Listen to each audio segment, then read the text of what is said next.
सगळं ठीक होणार.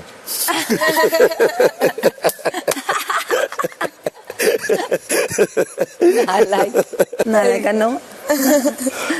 छान होता तुमचं दोघांचं. हिला एवढं रडताना हिला बघितलं.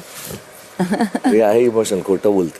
एकदा अंडी बनवली होती तुझ्यासाठी, तिने बनवून घेऊन आली होती आणि त्या प्लेटमधनं मी खाल्ली. ही म्हणते खाऊ नको आणि तू आलाच म्हणाला अरे खाली दे यार, आपण जस्ट टास्क घेऊन आलो होतो. बनवलेलं त्याच्यासाठी साईडला काढून ठेवलेलं. मी म्हटलं त्याचं नको खाऊ, तू माझं खा, त्याला खाऊ दे. आठवलं? रात्री झालं तुमचं बोलणं? हा थोडंसं झालं. मी माझी भडास काढली. मी सगळ्यांनाच सांभाळलं. तुझा ग्रुप मी माझा धरून ठेवला होता की इथपर्यंत, त्यासाठी इथपर्यंत पोहोचलो 100%. मी तर ते क्रेडिट मी घेणार.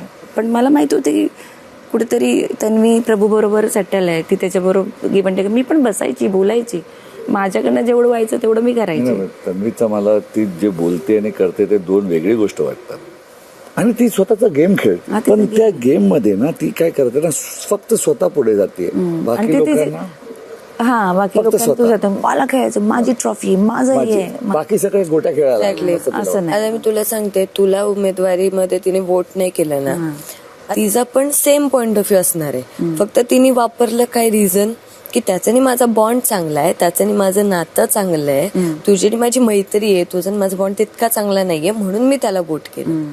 गेमच खेळते ती, फक्त नात्यांचं नाव लावून, रिझन्स नात्यांचं देऊन.